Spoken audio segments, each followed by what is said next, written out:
मैं तो ये कहता हूं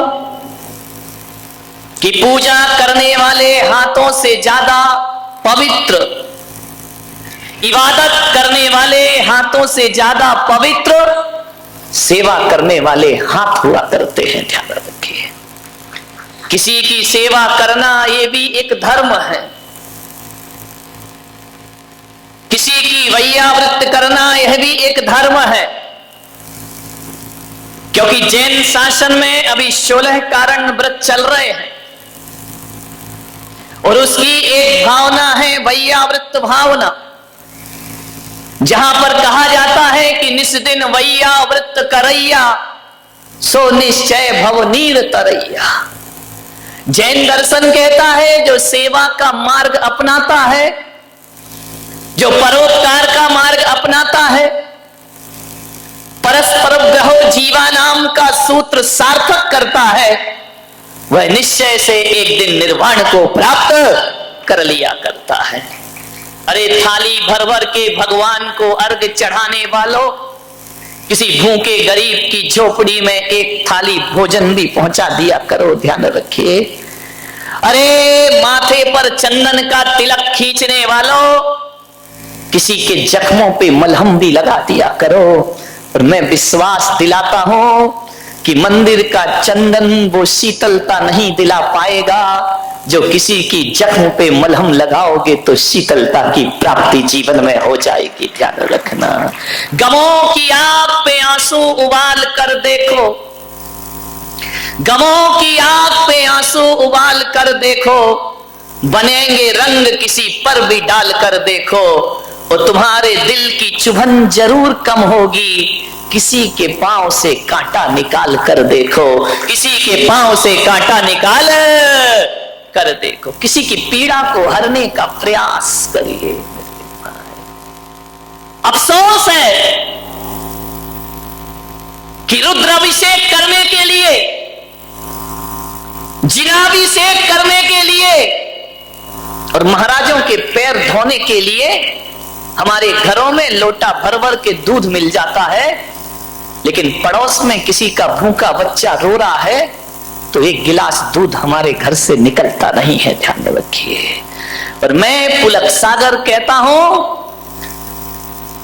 कि दूध से भगवान का अभिषेक करो, कोई मुझे समस्या नहीं है, लेकिन आपसे निवेदन करता हूं किसी भूखे बच्चे के मुख में एक गिलास दूध जरूर दिया करो। मैं कहता हूं कि जो मंदिर में दूध चढ़ाएंगे और भूखे बच्चे को नहीं पिलाएंगे, परमात्मा भी उनका दूध स्वीकार करने को तैयार नहीं हो सकता है। अरे किसी भूखे बच्चे को दूध पिलाओ मेरे भाई। लोग धोते हैं मेरे चरण, दूध से धो देते हैं। मुझे भीतर से लगता है यार क्यों मेरे पैरों में बर्बाद कर रहे हो। किसी बच्चे को पिला दो, और किसी बच्चे को तुमने पिला दिया तो मैं समझ लूंगा कि पुलक सागर ने दूध से अपने चरण अपने आप धुला लिए। ध्यान रखना। मैं कोई विरोध नहीं कर, नहीं तभी तुम्हारे यहां लड़ाइयां हो जाएं कि महाराज दूध वाले या पानी वाले। अपन न दूध वाले न पानी वाले, अपन तो जिनेंद्र वाले और जिनवाणी वाले। ध्यान रखना। नहीं तो आदमी गलत अर्थ बहुत जल्दी लगाता है कि अभी पानी वाले खुश हो जाएंगे, दूध वाले नाराज हो जाएंगे। तो महावीर कहते हैं कि ना तो पानी वाला मोक्ष जाता है ना दूध वाला मोक्ष जाता है। यहां तो पिछी कमंडल धारण करता है उसके लिए मोक्ष की प्राप्ति, जो पानी भी छोड़ता है और दूध भी छोड़ दी। अपने को क्या लेना देना, तुम कुछ भी चढ़ाओ, लेकिन प्रेरणा देना मेरा इतना ही फर्ज है। मैं ये नहीं कह रहा हूं कि मंदिरों में अभिषेक करना बंद कर दो, लेकिन मैं ये कह रहा हूं किसी भूखे को दुत्कारना बंद कर दो, तुम्हारा जीवन सार्थक और सफल हो जाएगा। अफसोस होता है मुझे कि हम कृष्ण के मंदिर में जाते हैं, महादेव के मंदिर में जाते हैं, नंदी को शीश झुकाते हैं, गाय को माला पहनाते हैं।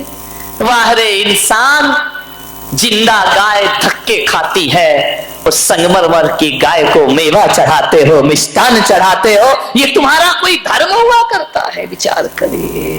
पत्थर की गाय का स्वागत हो रहा है, जिंदा गाय भूखों मर रही है, दाने दाने को तरस रही है, पत्थर की मूर्तियों को भोग लग रहे हैं 56 भोग, और जिंदा भगवान जो दरिद्र नारायण है वो मंदिर के सामने भीख मांगता फिरता है। ध्यान रखिए मान्यवर, पत्थर की मूर्तियों के लिए बहुत विशाल मंदिर है। अरे मंदिर बना लिए अच्छी बात है, मैं इसकी बुराई नहीं करूंगा, लेकिन मैं आपसे एक ही आग्रह करता हूं कि किसी गरीब का झोपड़ा भी बनाकर देखो, तुम्हारी जिंदगी को सुकून प्राप्त होगा, तुम्हारी जिंदगी को आनंद प्राप्त होगा। किसी गरीब का झोपड़ा भी बनाओ, 1000 दीपों से भगवान की आरती करते हो तो किसी अंधेरे घर में जाके दिया जला दिया करो, वो भी भगवान की पूजा है, वो भी ईश्वर की पूजा है। ध्यान रखिए, इससे बड़ी क्या इबादत होगी।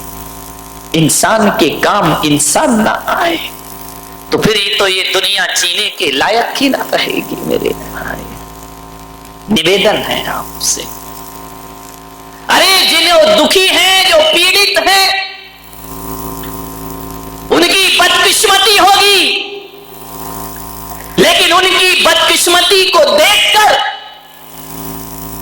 मजाक मत बनाना, जितना हो सके सेवा करना, ध्यान रखना। एक भिखारी जब तुम्हारे घर में भीख मांगने आता है तो ये मत सोचना कि वो भीख मांगने आया है। इस देश के त्रिवल्लुवर आचार्य ने लिखा है कि कोई भिखारी यदि तुम्हारे घर भीख मांगने आए तो ये मत समझना कि भिखारी भीख मांगने आया है। वो भिखारी भीख मांगने नहीं आया, वो तुम्हें सीख देने के लिए आया है। और वो भिखारी कह रहा है कि जो भी तेरे हाथ जेब में हो मेरे कटोरे में डाल दे, और यदि है और नहीं डाला तो एक बात याद रखना, कटोरा का हाथ बदलने में ज्यादा देर नहीं लगा करती है। मेरे हाथ का कटोरा तेरे हाथ में, क्योंकि मैंने भी पिछले जन्मों में कुछ नहीं दिया, होने के बाद मैंने कुछ नहीं दिया, तो आज ये कटोरा मेरे हाथ में है। और आज तेरे पास है, नहीं दिया तो मेरे हाथ का कटोरा कब तेरे हाथ में चला जाए कोई भरोसा, जिंदगी का कोई भरोसा नहीं मेरे भाई। कब किस्मत करवट बदल ले, रातों रात लाखपति खाकपति हो जाते हैं, और ऐसी भी किस्मत जागती है सड़क छाप महलों का बासी हो जाया करता है। ये तकदीर का खेल है, ध्यान रखना, ये तकदीर है। रामनाथ कोविंद को कौन जानता था? वो खुद नहीं जानते थे कि मैं कभी राष्ट्रपति बनूंगा। मिट्टी के घरों में पैदा हुए, कच्चे मकानों में, दलित परिवार में पैदा हुए, पढ़ाई का इंतजाम तक जिनके पास नहीं था। मेरे भाई, जब राष्ट्रपति का चुनाव का अवसर आया तो पूरा देश तो क्या, जितने भी दल हैं वो भी नहीं जानते थे कि रामनाथ कोविंद एक चमत्कार बनकर के नाम प्रकट हो। कितनी अटकलें चल रही थी। कोई बोला कि आडवाणी बनेंगे, कोई बोला सुमित्रा महाजन बनेगी, एक से एक अटकलें चली। लेकिन ध्यान रखना, ये मोदी ने कुछ नहीं किया है। जब किस्मत चमकती है ना तो छप्पर फाड़ कर प्राप्त हुआ करता है। ध्यान रखना है आपको, राष्ट्रपति बन गए। सोचना है आपको, जो बेर बेर खात थे वो बेर बीन खात है। बेर जानते हिंदी? बेर तुम लोग क्या बोलते? अच्छा, जो बोर, जो हमारे यहाँ बोर है वो तुम्हारे यहाँ बेर है। बहुत ही उल्टा मामला मैं करूं क्या? हमारे यहाँ बोर होता है बुरा, तो तुम्हारे यहाँ बोर होता है अच्छा। तो मैं इसको मराठी में कैसे बना? नहीं बनेगा। जो बेर बीन खात थे, जिनके दिन ऐसे थे कि बोर को बीन बीन के खाते थे।